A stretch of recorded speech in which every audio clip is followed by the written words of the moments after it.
Hello and welcome to another episode of Indian Global Left. If you are new to the show, please consider subscribing to the show. Also consider becoming a YouTube member, a Patreon, or donate a small amount given in the link in the description box. Without further ado, let me welcome our guest tonight, Larry Johnson. Larry is a former CIA analyst and geopolitical commentator. Larry, welcome back to Indian Global Left. Yeah, let me compliment you on your couture. You look like Don Johnson out of Miami Vice. Thank you. Um, there are lots of breaking news, Oh, assassinations of Dr. Ali Larijani, the Iranian chief of Supreme National Security Council, Basid's commander, Ghulam Raza Hossein Soleimani, I'm sorry. And now the recent news is the assassination of Ismail Khatib, the Iranian intelligence minister. We are also seeing attacks on Iran's gas fields. But before we jump into some of the specificities, if you could give us a sense of your larger analysis about how the war has progressed in the last few days. Israel and the United States made a big bet that they could do a decapitation strike. All they have to do is kill some top leaders, and that the Iranian people would rise up and overthrow the Islamic regime. Turns out that was completely wrong. This is a gross intelligence failure on the part of Israel and the United States. They reportedly knew and either ignored the warnings or they did never contemplated the warnings that, number one, Iran has a far larger supply of ballistic missiles that are in missile cities underground, factories underground that are building them, launch silos underground that can't be easily detected. And then on top of that, Iran, when they shut off, closed the Strait of Hormuz to normal commercial traffic, they basically grabbed the world by the balls. And in doing so, have really creating a major threat to the economies of India, Japan, South Korea, Philippines, Vietnam, Cambodia, but not just there, but Europe, and then indirectly the United States. China, while many analysts try to say, oh, this is really damaging China, I think China is actually pretty well insulated from it. But the one who's really benefiting is Russia. The cutoff of the Strait of Hormuz removed roughly 20% of the world's oil supply from the markets immediately, and so we're now in day 19, and in about 3 hours we'll be in day 20.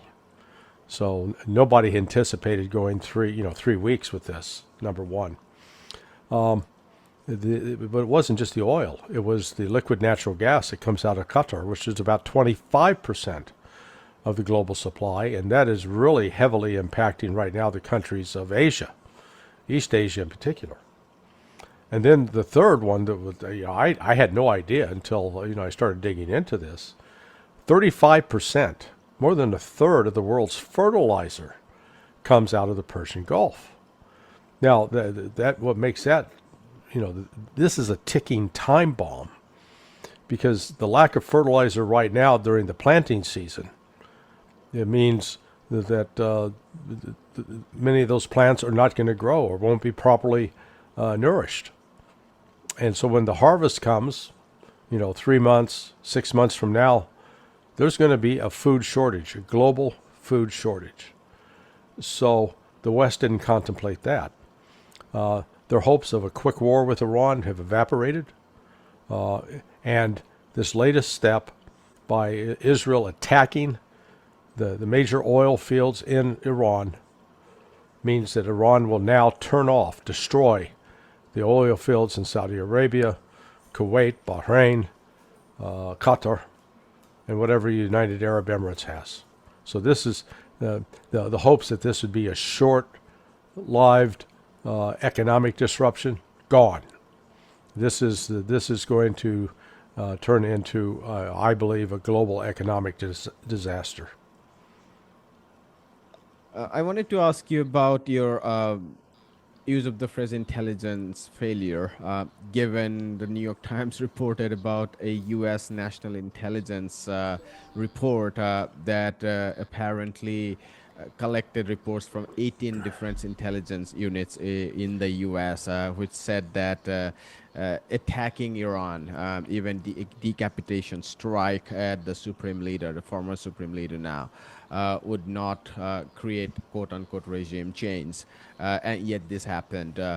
So effectively, what I'm getting at is was this an intelligence failure, or did it happen for ideological reasons, for neocons and Zionists, despite the intelligence suggesting the other way around? Well, it's more complicated, and let's clarify about the intelligence agency. You're just repeating what is commonly in the news media, and the news media is fundamentally wrong. The intelligence assessment that was presented to, reportedly presented to Trump by the National Intelligence Council.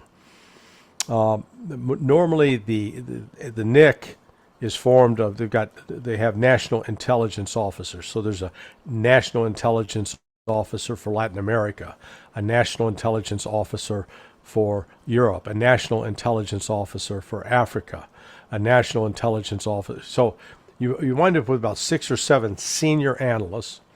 Most of them come from the Central Intelligence Agency. Some can come, though, from the Defense Intelligence Agency or the Bureau of Intelligence and Research. This assessment, once it was prepared, probably only would have been coordinated with CIA, Defense Intelligence Agency, DIA, State Department Bureau of Intelligence and Research, the National Security Agency, which collects SIGINT. There are really no other people that are what I call original collectors of intelligence. FBI gets, a lot of the material it collects is actually evidence for legal cases, so that's normally not included in intelligence assessments. But there, you still have had the 4 core intelligence units, and they provided an assessment saying this was not going to produce a regime change. That said, it's not clear how widely they did, or if they accurately predicted the results of shutting down the Strait of Hormuz and of Iran's ballistic missile capability. It does appear that they've downplayed significantly what Iran's capable of. I've always maintained that the intelligence community really has no clue how many missiles Iran has because they're underground. And unless you get somebody who's actually involved with that process, who's in the production and can tell you how many they produced, there's no way of knowing. Because they also build the missiles underground. So I think that failure, they calculated that they would be able to hit Iran and take out their offensive capability. Also, I do know from conversations with friends in the military who were involved with this operation that they believed that their air defense systems, the U.S. air defense systems, would prevent any significant strikes from Iran. That clearly has proven to be false. We've been hearing about discontentment within the Trump administration regarding this war. The latest news is the resignation of U.S. National Counterterrorism Center head Joe Kent. Right. What is your sense of how big is this discontentment? How many people are there who are not sycophants and bootlickers of Trump and have the guts to speak out? Well, apart from Kent's qualifications by virtue of his prior military service and work with the CIA, he was an operator. He wasn't an analyst, but he also knew the importance of intelligence. And in his position, he was the top person in the entirety of the U.S. government to know what the intelligence said about Iranian threats. And so when he resigned, stating very clearly there was no imminent threat, he was telling the truth, and he was exposing the lies. Unfortunately, Tulsi Gabbard dishonored herself because she put out a subsequent note basically trying to defend Trump, saying that ultimately Donald Trump determines whether or not there's an imminent threat. No, that's not how it works. President's welcome to have his own damn opinion, but the intelligence is what the intelligence is. And when you go through the intelligence and realize Iran does not and has not posed a threat to the United States. Iran has never carried out a terrorist attack inside the United States in the last 47 years. So that number one is a lie. Number two, the lie that Iran's the number one sponsor of terrorism. A lie. Complete falsehood. So the notion that Iran was gearing up to do something to the United States when the facts were Iran was engaged in negotiations, and it was the United States and Israel that launched a war of aggression.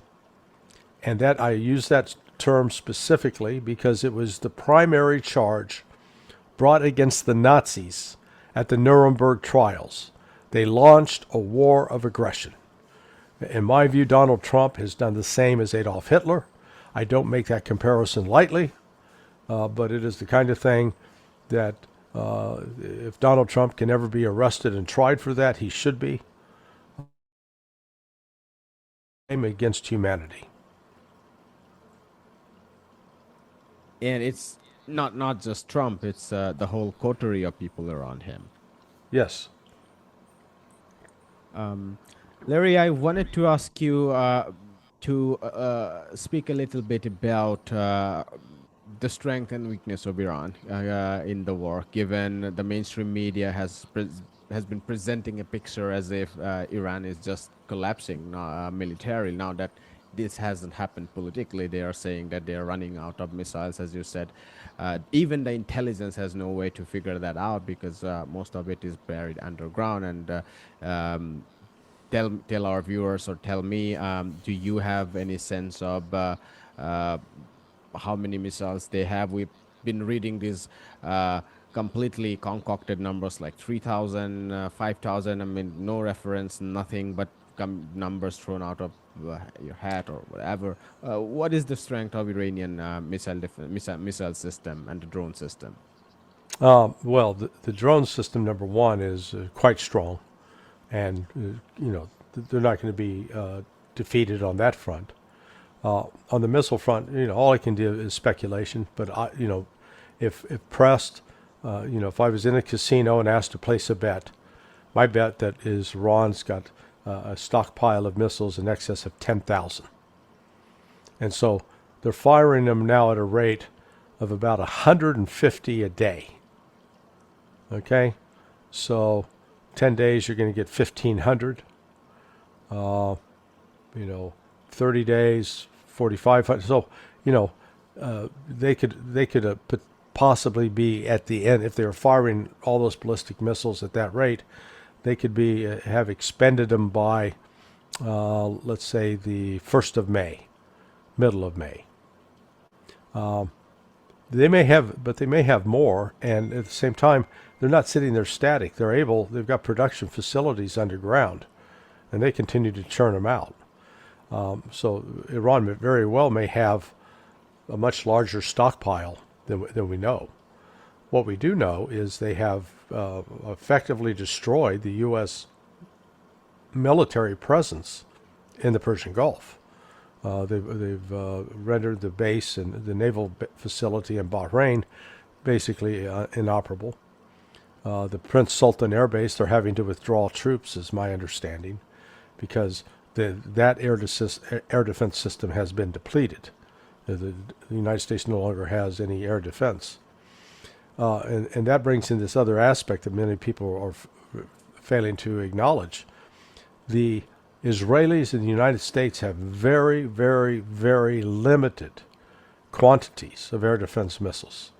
In fact, I've run the numbers, and if and in certain areas of the battlefield the U.S. is already depleted, their overall quantity could be, in terms of PAC-3 missiles for the Patriot and the missiles for the THAAD system, could be completely gone by next week across the board.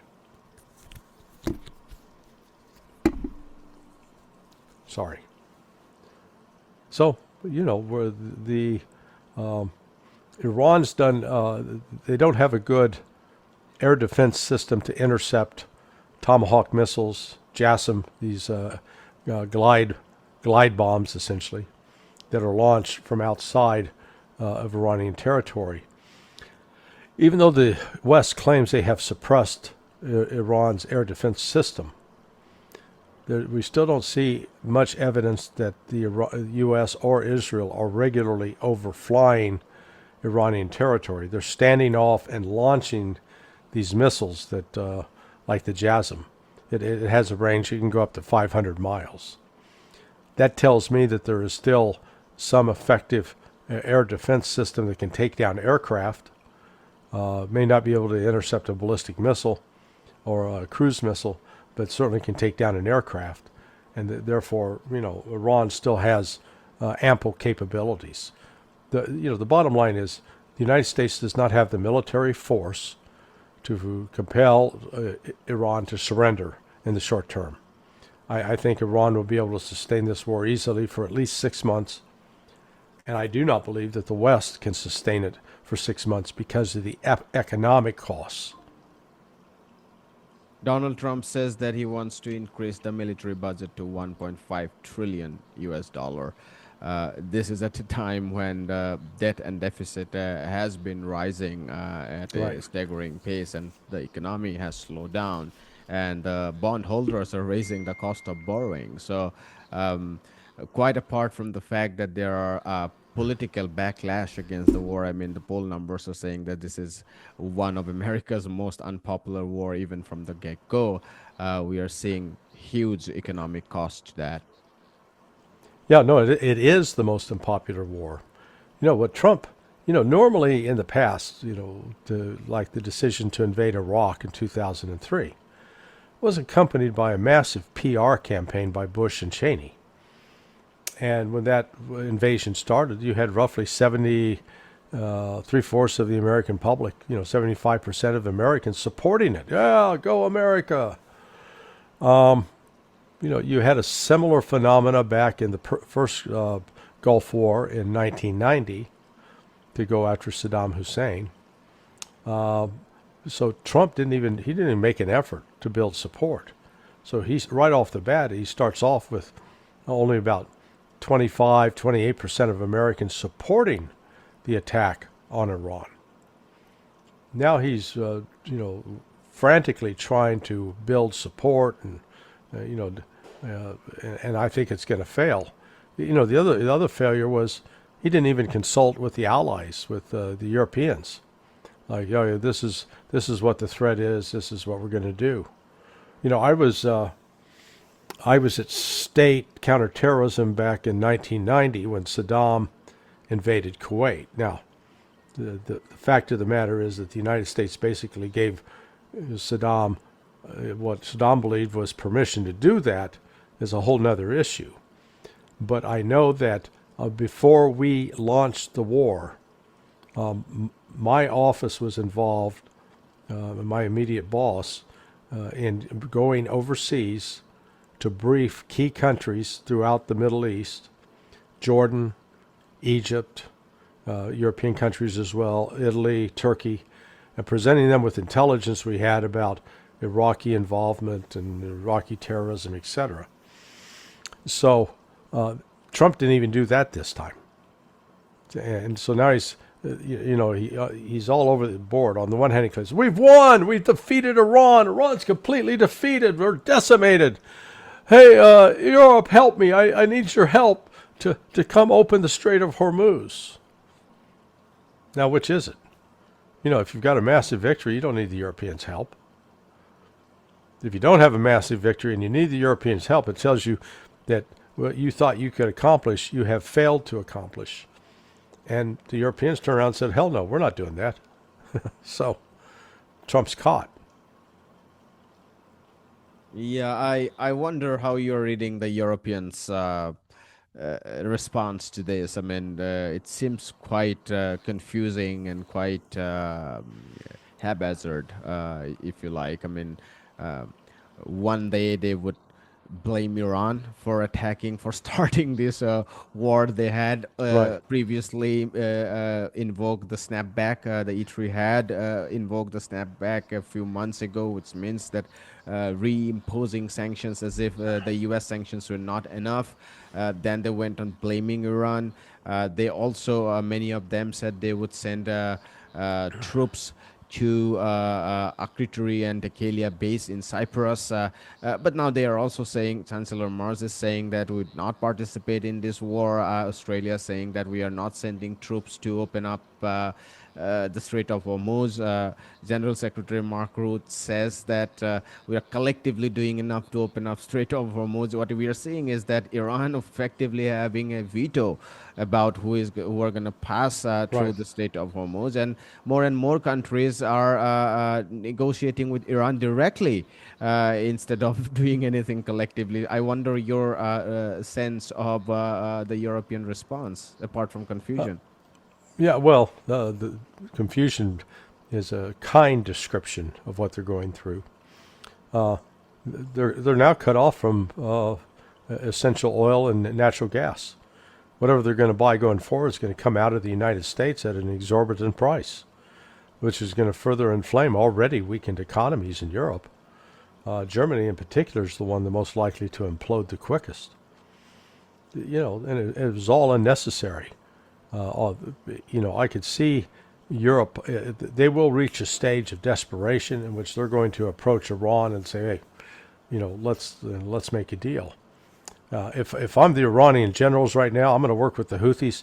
We're going to shut down the Red Sea too, at the Strait Mandab al Bab is it at the southern end of the Red Sea. Shut that down so there's no longer transit through the Suez Canal.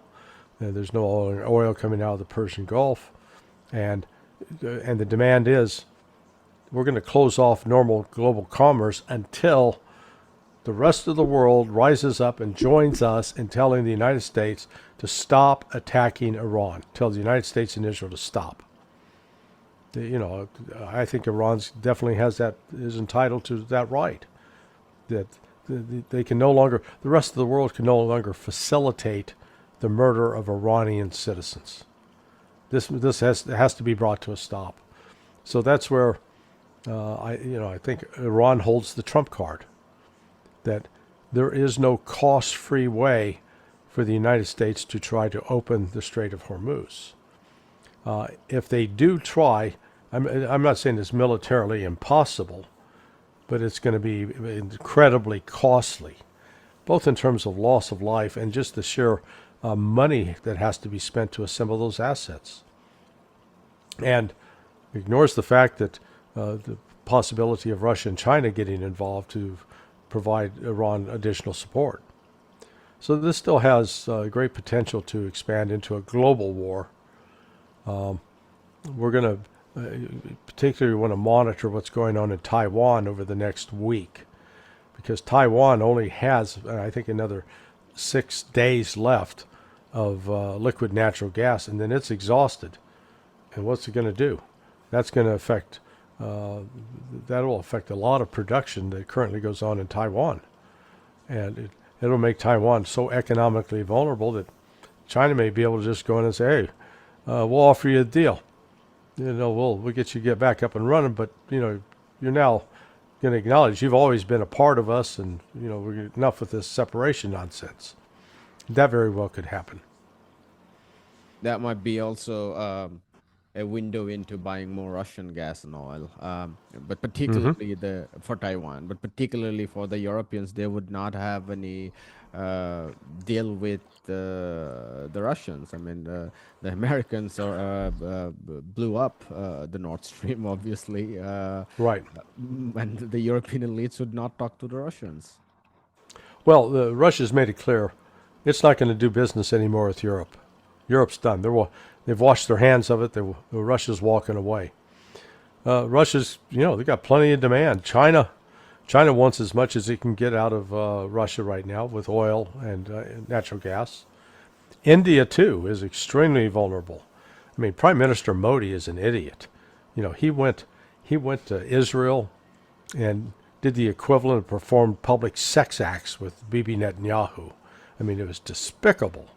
And pledging, some security alliance with Israel. The only thing I can conclude is that there is some significant Jewish money in India that's flowing into the pockets of Modi and leading him to make this sort of declaration. Because he stupidly did it 2 days before the war started. I think he had no idea the war was going to start. And then once it started and Iran shut down the Strait of Hormuz, holy smokes, India was like, oh my God, wait a second. That's 80% of our oil. Right. And so then they went to Russia. And again, previously it sort of dissed Russia. When they said, okay, yeah, we'll buy your oil that's sanctioned, but you got to give us $5 break off of a $59 a barrel price. So Russia said, okay. And so, India was taking advantage of Russia in that regard. And not only that, India was attacking essentially BRICS. Now, when the weight of the embargo came in and the implications for the closure of the Strait of Hormuz, India had a change of heart. Went back to Russia. Hey, buddy, let's get together. And the Russians, they played it very cool. Oh yeah, sure, my friend. Yes, absolutely. We got all the oil you need. The only difference is, before you were paying $55 a barrel. Now you're going to pay full price, no discounts. India's caught. What it's going to do? Say no, because it doesn't have another source. What I've heard, I've not seen any confirmation of this, is I fully anticipated that Iran might have punished India and said, yeah, you're not getting any more oil out of the Persian Gulf. But it looked like Iran did just the opposite. They took the high road. And they said, well, yes, as a fellow BRICS member, of course, we'll make sure that your oil can get out of the Persian Gulf. Now, if that's true, I think it's actually boosted Iran's position and status within BRICS. It could be going forward, the I in BRICS would be Iran and not India. India really damaged itself in this, and with China, with Russia, with Iran, and I don't know if Modi can recover. Iranian foreign policy has been particularly impressive and principled. I mean, they are not just India. I mean, even to the Gulf Arab states. I mean, they have been trying to be very responsible. Even the attacks on non-U.S. bases, the hotels, reports, they have given at least a justification that these are U.S. personnel who retreated Right. to these buildings, and that's why we need to attack, rather than saying, I mean, there was one point which was obviously misinterpreted and misquoted from President Pezeshkian, apologizing for having to create troubles for their neighbors because they don't want to be responsible. Of course, it was taken out of context. But the bottom line is that Iran has been extremely responsible. And it's not surprising that Iran seems to be doing a deal with India despite Modi bootlicking Netanyahu just on the eve of the war. And to come back to your point about whether he knew it or not, is either he is extremely ignorant, because most people knew it, that the war is going to happen, and all these Yeah. Vienna talks. I mean, Vienna talks were scheduled, but the Geneva talks were just facade to prepare for the war. And so either he is extremely ignorant, which I don't think he is. Probably he did it on purpose because he is handicapped by the Israel lobby. And the same is true for the IRIS Dana, which was sunk in the Indian Ocean. So either the Americans didn't tell Modi, which is again an embarrassment from his perspective, because given India has decided to be part of that imperialistic Quad member, or the Indian Navy is just incapable. Hmm. to police its own waters. In either way, it's very embarrassing for Modi. Well, let me turn the tables on you and ask a question. How do you explain Modi's behavior towards Israel? What, from an Indian perspective, what was driving that? Yeah, I would say the primary thing is Islamophobia. I mean, Modi's big rise has been centered around galvanizing the Hindu population, quote unquote, because as you know, Hinduism is divided among multiple castes. So to bring them together for ballot, not for other reasons, but to bring Hmm. them together is kind of white supremacy. You know, you have to create the other to bring the rest together. So the Muslim has been the other, so that they could galvanize part of the Hindu different castes. And the big theory is that Israel is surrounded by millions of Muslims, and India is in the same situation. I mean, external. I mean, that's the Hindu supremacist theory. I mean, nationally Hmm. Hindus are majority, but internationally they are minority, just as Israeli. So this is the sort of Hindu supremacist plank, and so his visit to Israel is a sort of uh, catering to the domestic crowd. In fact, there are some polls which are not very accurate, because these polls tend to be, in terms of sample space, not just small, but these are favorable to the Hindu far right. But what they say is that around 28% of the population supports Israel in an Israel-Iran conflict, whether about 21 to 22% supports Iran. So even in a sample space which is biased towards Israel, because these are more closer to the government, it's the division is not that one-sided.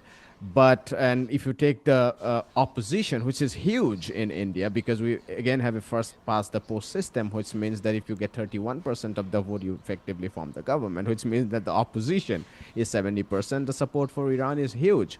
So Yeah. that's sort of the political side of it. And just to end my 2 cents is there are, I think, security and military reasons. India has the Kashmir problem. Hmm. India has been occupying parts of Kashmir. It has no popularity among populations of Kashmir. Um, and the kind of recent approach of the far right government seems to be borrowed from the Israeli model in the occupied West Bank.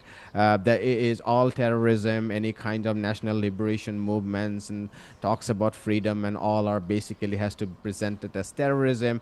And so the model, whether it is effective or not, is the model to be borrowed from Israel, because the ideologues would say that, look, Israel has solved the Gaza problem, Israel has solved the occupied West Bank problem. And so that's the model we need to borrow. I mean, of course, that is completely false, and that is completely ineffective and completely unjust. But that's the Right. model they have. And so these are the two pillars, I think, why Modi does it. I don't see any other reason why he should be doing it on based on material grounds. I mean, we have many more laborers working in the Gulf countries. We have a lot of oil imports coming from the Arab region, and his proximity to Israel doesn't go well within his domestic population. Well, and and that's the other thing about the number of Indians working in the Gulf countries, particularly United Arab Emirates. They keep those foreign laborers in conditions of virtual slavery. I mean, their passports are confiscated. They are housed in just squalor, no other way to describe it. They work long hours for little money, and they're it's just it's a modern form of slavery that's allowed to go on, and I guess enough money gets repatriated back to India that, from the Indian government standpoint, they've got no desire to really interfere to try to protect the rights of their citizens. I mean, it really Yeah, is. yeah. I You mean, know, just to add, I mean, I guess this is slightly more complicated, given the conditions in India for the working class is already so bad that I Yes. would say, and I have visited the Gulf, I have visited extensively in the Emirates, and I don't think it is fair to say that the working conditions in UAE and other Gulf countries is worse than in India. I mean, you can argue about Okay. the political rights. You Fair can fair argue point. about Fair being point. citizens, right? You don't get to Sure. vote there, and yes, your visa is tied to the workforce at workplace and so on and so forth. And even minor offenses, you may be repatriated. I mean, yeah, on the political questions, it is debatable. One can make that argument, but on the economic front, I think there is a great desire among poorer working class in India to emigrate to the Gulf countries, because if you can do that, you get 10 times more money and you can repatriate a huge part of that, which is a big boost for your family. And I mean, effectively, you jump the class ladder by money from repatriation. And of course, I Mm-hmm. mean, states like Kerala and others from which these educated people go there. Not the super educated, they go to the West, but Right. Right. among the working class, they do repatriate a lot of money, and that's useful for the government because they tax it. Now, one other element that factors in here is, again, it boils down to a religious difference. The Shia have a completely different approach in dealing with people than do the Sunni. It's worth noting that despite the claim that Iran is the number one sponsor of terrorism in the world, when you go down the list of the groups that are the most active ones that are involved with killing civilians for political purposes, to achieve a political outcome, those are groups like ISIS, Al-Shabaab, Boko Haram, all of which are Sunni. Now, I've had some emails from some Sunni Muslims complaining, oh, you're singling us out, but it's guys, the facts are the facts. And the fact is, the matter is that Iran has been involved with little terrorism, very little, despite Western claims to the contrary. But it gets back to this. You normally don't see Shia Muslims doing suicide bombings, and we just saw recently, last week, the attack on the desalination plant in Iran. Now, up to this point, Iran had been saying, hey, if you attack one type of our facility, we'll retaliate and hit the same kind.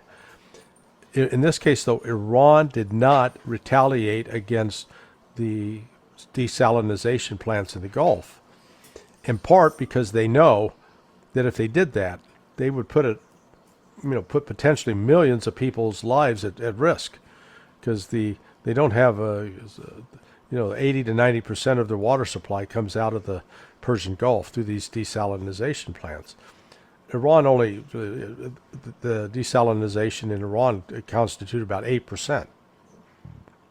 But it goes back to the sort of the founder of Shiism, Imam Hussein, and the fact in his final battle where he was martyred, his forces, 70 men, were deprived of water for 3 days. And then they were up against an army of 3,000 and lost. In this sense, the modern Shia, they're not going to do to the Sunnis what the Sunnis did to them. So there's some honor in that. Similarly, as I started looking into it, you go back to and this happened way before you were born, but the start of the Iraq-Iran war in September of 1980, that by 1982, the United States was supplying Iraq with the precursors for chemical weapons, and then in August of 1983, Iraq used chemical weapons against Iran, and continued to do so for the next 6 years until August of 1988. And during that time, at least 20 chemical weapons attacks. During that entire time, Iran never said, okay, we're going to do tit for tat. You hit us with chemicals, we're going to hit you with chemicals. Iran didn't do that. And they never used a chemical weapon.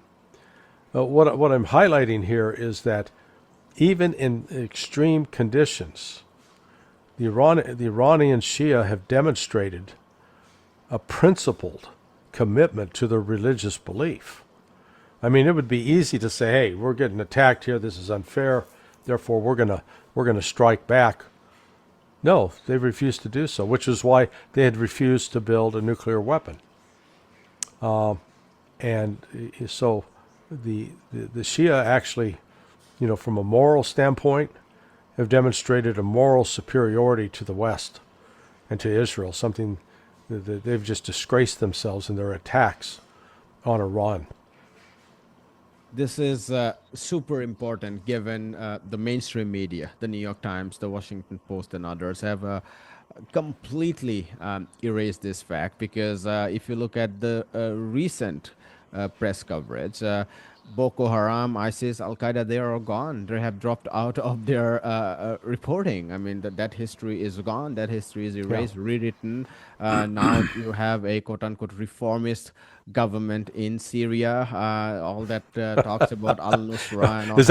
Is that what you call it? Reformist? Is that the new euphemism? Yeah, that's what they are doing. So Yeah.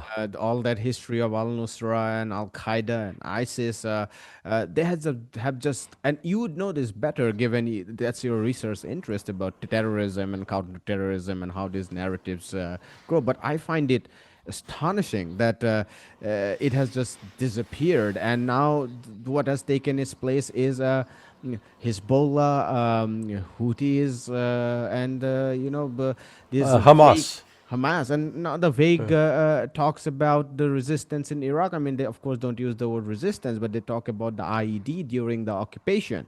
All I'm trying to say is that they don't talk about Hezbollah's history, that it was Yeah. born as a resistance through the invasion from 82 to the 2000s. And we Right. can go through the history of Iraq, its occupation, and the resistance born out of Iraq, by the way, not Iran. I mean, the Sadrists, I mean, it's shameful to say that Muqtada al-Sadr and the Sadrists and all those who resisted the American occupation in Iraq were just proxies of, just as it's a disgrace to say that Ansar Allah in Yemen is a proxy of Iran.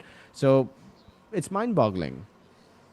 Yeah. Yeah. No, it is. And particularly when you dig into the so-called terrorist acts by Hezbollah, the one they're blamed for the attack on the Marine barracks in October of 1983, killing 241 Marines.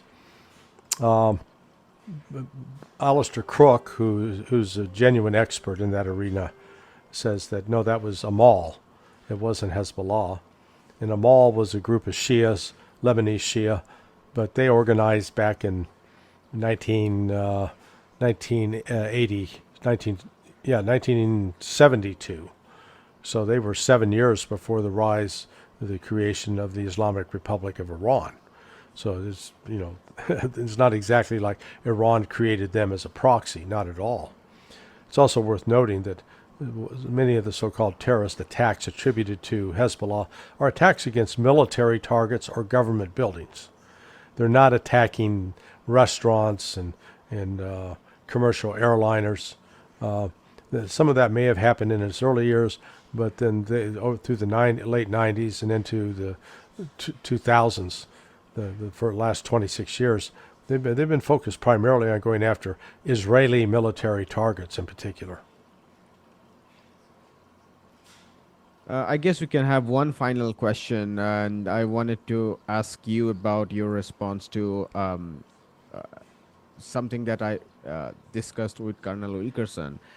He's been arguing that it is not unimaginable that it might lead to use of nuclear weapons. And his arguments for our viewers, of course, you would know it, is effectively that the U.S. wouldn't be able to hold on to this war for a very long time for political, economic, and military reasons. And Israel, once it comes to realize it, and it can't do anything without the U.S., it might use nuclear weapons. I wanted to ask you about your thoughts on how close are we to a second use of nuclear weapons?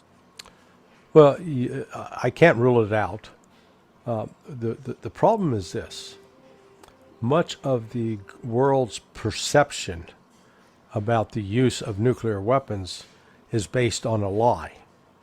And the lie is this, that it was because the U.S. dropped the atomic bombs on Hiroshima and Nagasaki, that's what forced the Japanese to surrender.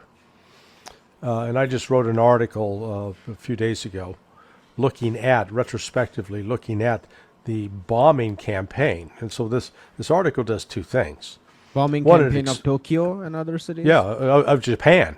Because it explodes the myth that if you just bomb people enough, they'll give up. The bombing of Japan, the killing of civilians, started with great intensity in March of 1945. And it started with the firebombing of Tokyo, which killed over 100,000 civilians. And it continued with great intensity through March, April, May, June, July. And then August 6th, the bombing of Hiroshima, August 9th, the bombing of Nagasaki.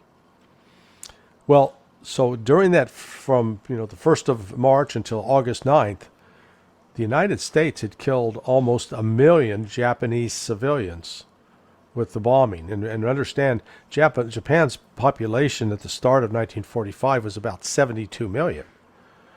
So we killed close to 1% of the population. And so the mythology is taught in the West is, that's why the Japanese surrendered. But in fact, documents and papers recording the debate within the Japanese military command showed that no, they were willing to continue the fight until the Soviet Red Army had moved to the east in accordance with Joseph Stalin fulfilling a promise he had made to Franklin Delano Roosevelt at Yalta. And once the Soviets entered the fray, the Japanese had been calculating, maybe we can negotiate with the Russians, they'll cut us a deal, that way we can play them off against the Americans. No, the Soviets, they upheld their promise to Truman. And you can actually make the case the reason Truman used the atomic bomb in Hiroshima and Nagasaki was more to send a message to the Soviets, to say, hey, look what we got that you don't have. But during that entire time, when he killed 720,000 people with bombings, that did not cause the government of Japan to collapse. Right now, the United States has killed probably less than 5,000 people in Iran, so thank God we're not talking the kinds of numbers in Japan. But Iran's a country much larger with 91 million people. This wrong belief that you can launch a nuclear weapon and it's going to be a game changer, yeah, it's going to kill a lot of people. Yes, it's going to kill damage, but Iran is a big country. It's 4 times the size of what Japan was. And in contrast, Israel is much smaller. You only have to hit 2 cities to take out 55% of the population. I believe that with the death of the Ayatollah Ali Khamenei, that his son Mojtaba Khamenei may be in a position to reverse the fatwa issued by his father. I don't know. The ideal solution in game theory, which I'm sure you're familiar with. The best game theory outcome right now for Iran would be to produce at least 2 nuclear weapons and show that it has them. Because then that would force Israel to say, okay, we don't have the cost to us, Israel. If they can launch a nuke, they can take out Tehran, that's 12 million people. Well, they still got well over another 79 million people. Whereas if Iran does the same to Israel and takes out Tehran and Tel Aviv and Haifa, you've lost 55% of your population and 2 key industrial cities in Israel. So at that point, Israel's got to sue for peace. I hope it doesn't go there, but you can't rule it out because the people making these decisions are not rational, sane human beings. Much of what they're doing is done with emotion on the Western side. I would argue that the Iranians are acting in a much more measured, intelligent, rational way. We'll leave it there, Larry. Once again, thank you so much for your time, and good to have a discussion after a while. Okay, well, I wish you and your family the best, and for I know they're dealing with health issues, so my thoughts are with them. Thank you. Hi, my name is Ayushman. I, along with Jyotisman, have started this platform. In the last 2 years, we have tried to build content for the left and progressive forces.